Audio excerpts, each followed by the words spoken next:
semua, pada kesempatan hari ini kita akan kembali bersama-sama mendengarkan sedikit firman Tuhan pada pagi hari ini.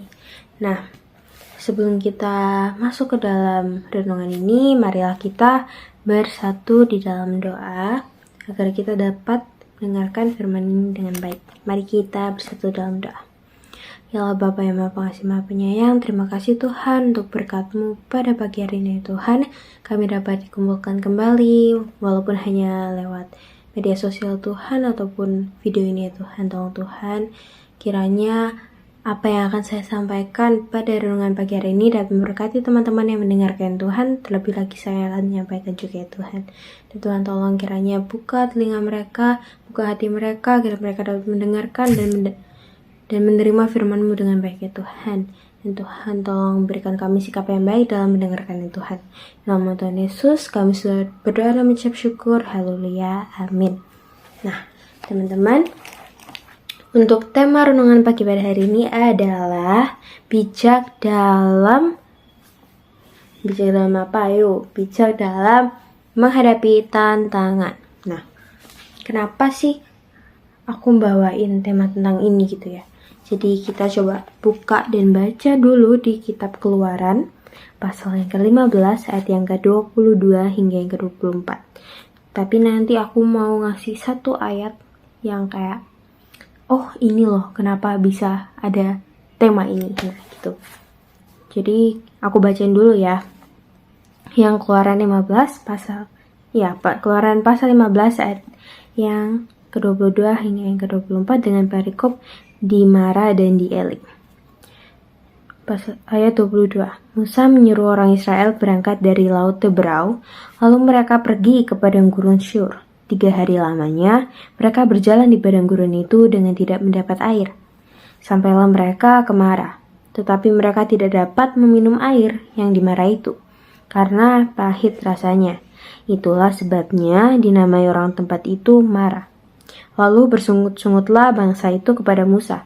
Kata mereka, apakah yang akan kami minum? Nah, teman-teman, kalau kita baca dari ayat ini, kita tuh bisa lihat kenapa sih tema ini tuh mengangkat tentang bijak dalam sebuah tantangan gitu. Nah, kita bisa lihat kok misalnya di sini tuh bangsa Israel lagi mendapat sebuah seperti pencobaan gitu, dimana mereka pencobaan ini bermula ketika mereka sudah keluar dari tanah perbudakan, yaitu tanah Mesir. Akhirnya mereka mulai menghadapi perjalanan yang cukup panjang, yang mereka dimana dikejar-kejar orang Farisi. Habis gitu mereka juga melewati sebuah laut yang sangat luas, yang sangat besar itu, yang sangat dalam juga pasti tentunya, yaitu Laut Teberau itu, dimana juga akhirnya mereka disuruhlah untuk pergi jalan terus tanpa berhenti dulu gitu. Nah, mereka tentunya kayak selama menjalani perjalanan ini pasti capek, pasti lelah, pasti butuh kayak pengen minum gitu kan. Apalagi air itu kayak salah satu hal yang penting buat kita, apalagi untuk menjalani kehidupan kita sehari-hari, benar kan?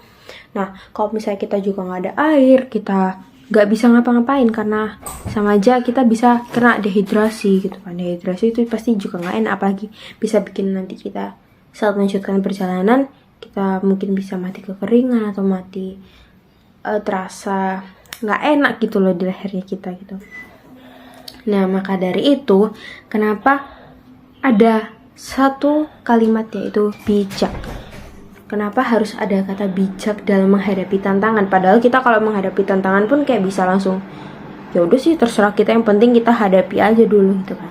Nah, padahal seharusnya kita sebagai orang yang beriman, kita harus bijak dalam menghadapi tantangan.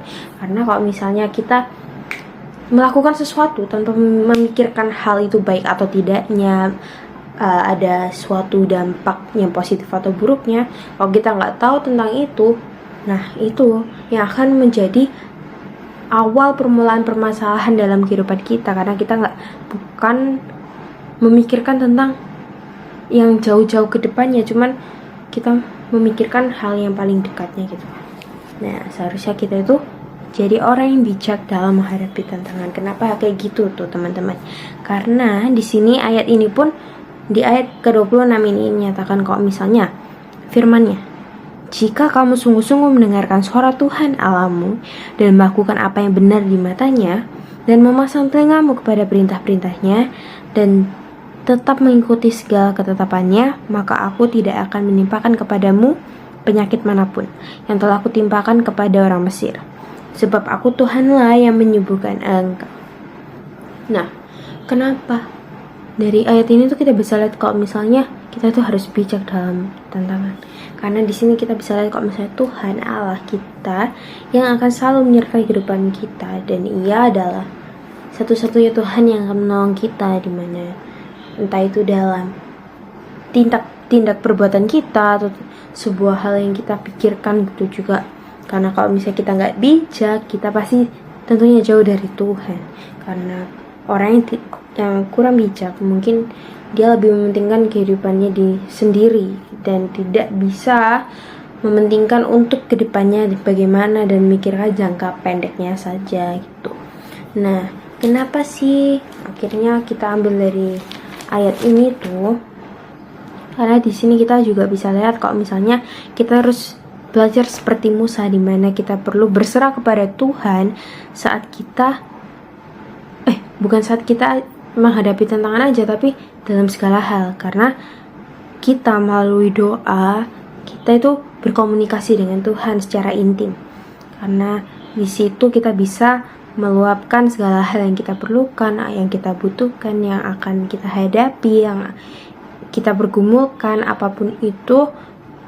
Dan kita tentunya harus beriman kepada Tuhan Yesus Kristus, karena itu sangat penting dalam kehidupan kita. Karena kalau kita juga terlalu mementingkan ego kita, terlalu mementingkan keinginan kita, dan kita nggak bijak dalam mengambil keputusan juga, itulah yang akan menjadi awal permulaan permasalahan kita, dan tentunya dapat menunjukkan bahwa kita mulai jauh dari Tuhan. Nah, teman-teman, aku mau kita belajar dari firman Tuhan hari ini, bahwasannya kita itu adalah ciptaan Tuhan Yesus Kristus, di mana kita harus dapat berserah kepada Dia dalam segala tindak perbuatan kita, dalam segala pergumulan kita, dalam segala sukacita dan duka cita kita juga. Karena gimana pun itu, Tuhanlah Allah yang selalu ada bagi kita, meskipun jawabannya memang tidak selalu langsung cepat terkabulkan. Nah, makanya dari itu kita harus bijak dalam menghadapi sebuah tantangan, karena kalau kita salah ambil langkah, bisa aja menjadi suatu permulaan yang buruk dalam kehidupan kita. Nah, sekian renungan pagi dari saya. Semoga dapat memberkati teman-teman semua yang sudah mendengarkan. Mari kita menutup renungan pada hari ini dengan berdoa. Mari kita bersatu dalam doa. Ya Allah Bapa yang Maha Pengasih Maha Penyayang, terima kasih Tuhan untuk berkat-Mu pada kesempatan ini Tuhan. Kami telah belajar untuk menjadi orang yang bijaksana dalam menghadapi sebuah tantangan itu Tuhan. Karena apapun itu, pergumulan apapun itu, apapun yang kita akan hadapi ke depannya, kita harus tetap ingat untuk berserah kepada Tuhan Yesus, di mana Tuhanlah yang selalu melingkupi kita, selalu ada bagi kita, selalu melindungi kita juga ya Tuhan. Tolong Tuhan kiranya sertai setiap perjalanan kehidupan kami ya Tuhan, dan Tuhan tolong kiranya berkati segala aktivitas yang akan kami lakukan setelah ini ya Tuhan. Tolong Tuhan berkati dan sertai. Di dalam nama Tuhan Yesus Kristus kami selalu berdoa mengucap syukur. Haleluya. Amin.